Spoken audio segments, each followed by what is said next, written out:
Maybe. Okay, what else? Like the arrivals, or when like the women got here, like the women's got here. Okay, so maybe we're going to talk about some of the first arrivals. Yes. Some of the wars. Okay, there were a lot of wars that happened, so we might talk about a couple, maybe. What else? World War I. I don't know that we're going to talk about World War I. We're going to talk about things that happened a little bit before then. All right. So we're not going to talk about any of that in this station. Okay. So my name is Chelsea. I work here at the museum, and I am the collections specialist. So what do you guys think that means? What do you think I do? Yes. Go ahead.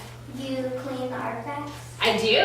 What else do you think I do? You show people around and talk about it. Like Sometimes, like right now, right? Okay. What else? You collect artifacts. I do. No. You sell them maybe? Like help people sell them or something? Oh, I do not sell them because I want them to stay here at Fort Monroe, right? So that when tour groups come through, they can see the stuff. So you guys are all right. So what I do is I work with a bunch of artifacts here at the museum. So everything that you're going to see on display today, I'm responsible for. So we're going to talk about a couple of artifacts in our collection today. And we're going to talk specifically about things that belonged to the Virginia Indians. So who can tell me a little bit about what you know already about the Virginia Indians? They lived all over the United States. Okay, yep. What else? They live in groups. Okay, so they lived in groups. Who lived maybe, can you guys tell me what group lived in this area? The Powhatan. The Powhatan, yes, absolutely. So they lived in Hampton, and it's very, very possible that they even came out to Fort Monroe well before this fort was built. So that's what we're going to talk about today, because we have a couple of artifacts left behind by the Virginia Indians. So how do we think that we got those? How did I end up having these artifacts? What do you think? You found them around the place? I found them around the place, so yes. Specifically, our archaeologist found them. So have you guys heard of archaeology before? Yes. What is an archaeologist, or what do they do? Yes. They go back where like the Native Indians or where they used to live, and they dig up some stuff that they found, like where they what the stuff they used for the clothing making. Okay, yeah, absolutely. What else does an archaeologist do? They collect old artifacts, and sometimes they not that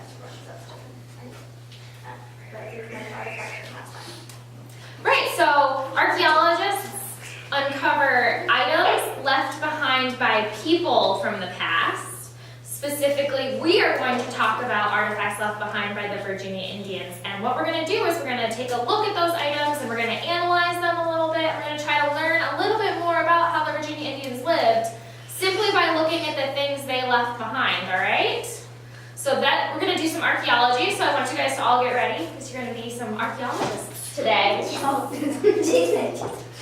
So first things first, this is our first artifact here. Who can tell me what this is? Yes? Arrowhead. It is an arrowhead, absolutely. And what is this arrowhead made out of, do we think? Stone. Stone, right? Okay.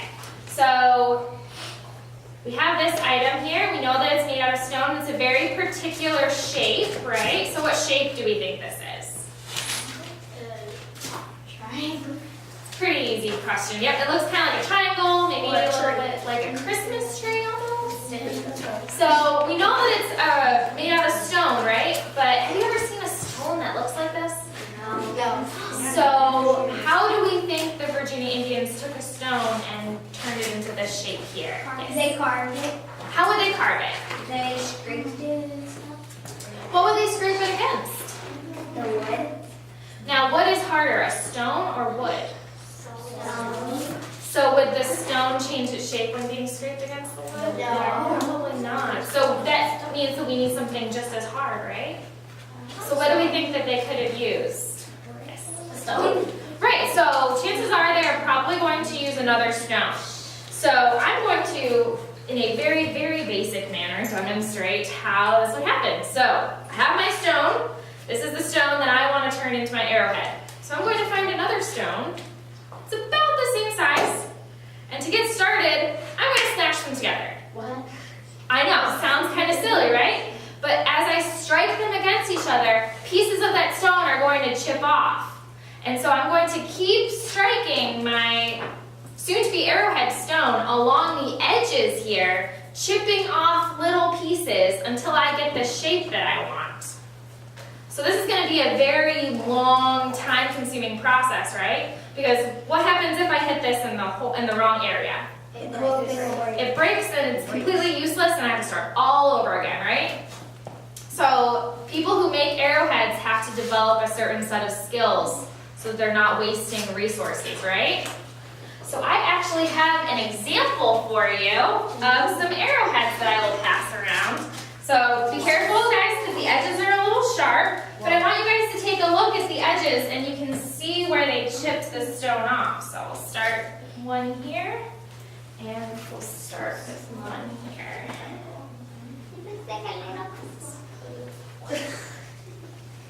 So now that we know a little bit about what this arrowhead is made out of and how it was made, what do you think its purpose was? Why did the Virginia Indians need to make arrowheads? Yes? So they can protect their enemies?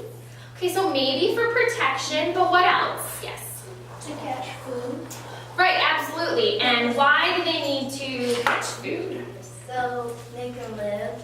Right, because they can't go to the grocery store like we can, right? No. They have to go out, they have to catch their food, but they're also trying to not be wasteful, correct? So they're going to use every part of the animal. So what else can they use? So we've got the meat for food. What other things can they use? Yes. They use the skin for like blankets or something? Okay, so maybe for blankets, or they may also use it for shelter. What other parts of the animal can they use? They can use the skin as like shawls or like.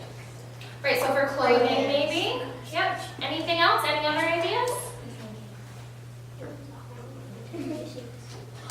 Maybe, absolutely. They could use it for decoration. Anything else? I know there's a tribe, not in like this area, but I know there was a tribe who would take buffaloes and use them as like face wear, like masks and stuff like that. Okay, so maybe, decoration or for ceremonies. Yes, what else? Maybe they can camouflage themselves. Maybe. So there's lots of different uses for hunting animals, right? It's not just for food. They're using all the different parts, right? They're not being wasteful. They're using the things found in their natural environment, correct? All right, so think about everything that you told me about this arrowhead and about what it tells you about the Virginia Indians. You've told me quite a lot, haven't you? All of those things you were able to tell me simply by looking and analyzing this one artifact and then combining that with knowledge that you already know. So that's exactly what an archaeologist does. So we're going to continue on and we're going to take a look at something else. So this one's a little bit trickier, not the first question, but who can tell me what this is? Yes? It's a basket. It's a basket, absolutely. So now comes the tricky part. What do we think this basket is made out of? It's not made out of twigs, but you're on the right track. Yes? Straw. It's not straw, but it is a plant that feels a little bit like straw. Any ideas? Papyrus? It's not papyrus. Papyrus doesn't really grow in Virginia, does it? Wheat. It's not wheat. You guys are all on the right track. We know that it is a plant that kind of feels a little bit like straw. Have you guys been to Jamestown yet? Yes. Okay, I'll give you a little bit of a hint. It grows in Jamestown. You may have seen it. No, it's not tobacco. Did they talk to you at all about a plant called reeds? Oh. There you go. Now it's all coming back to you, right? Okay, so this is a basket that's made out of reeds. And now think back to Jamestown. Where did those reeds grow? Outside. Go ahead. Outside? Oh, yes, they probably grew outside, but in what specific environment did these plants grow in? Like around the lake or something? Absolutely, they grew around the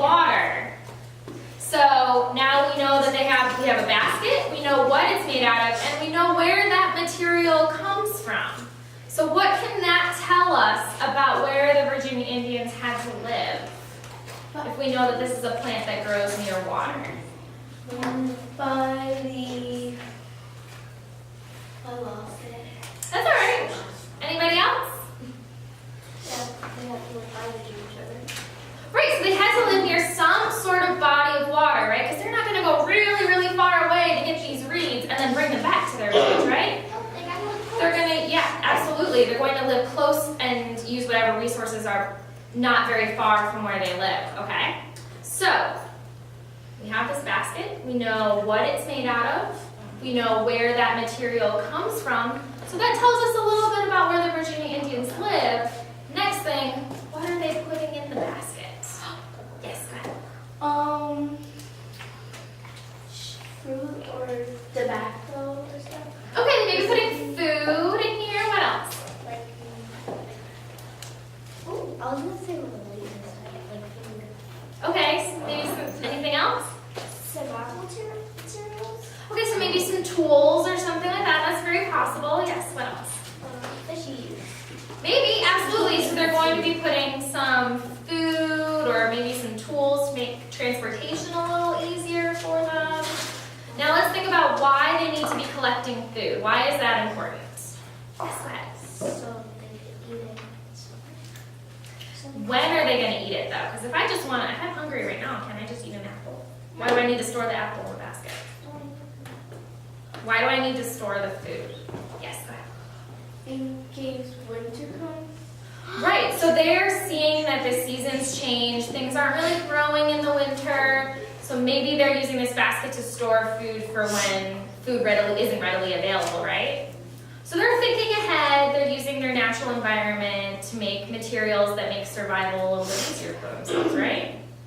Now let's think, what is one thing that they cannot put in this basket? What won't work in here? Yes.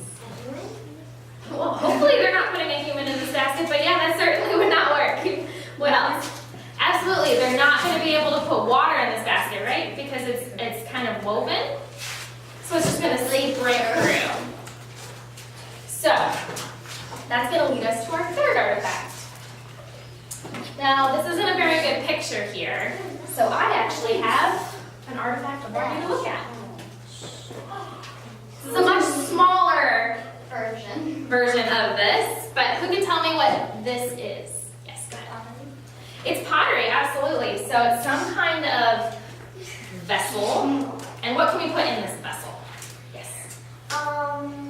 Maybe like some flowers or some tools. Maybe, but if it's much bigger, do we really want to use it to hold flowers? If it's this size, absolutely, but if it's really big, you gotta have a lot of flowers in it, right?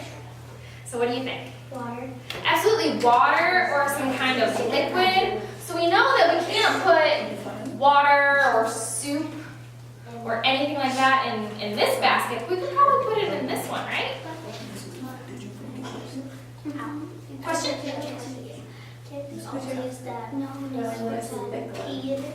Oh, I suppose they could. Maybe not. Probably. They could. And James said they didn't have bathrooms. They would put in a pot. Maybe. Don't mix it up. So we have this pot. What do we think that this pot is made out of? Yes, go ahead. Clay. Clay. And again, where do we find clay?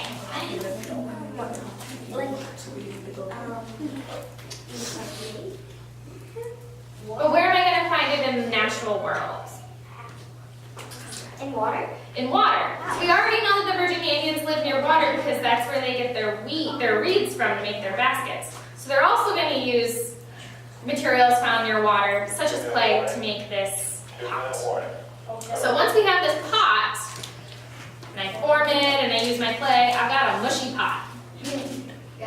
That's not going to do anything for me.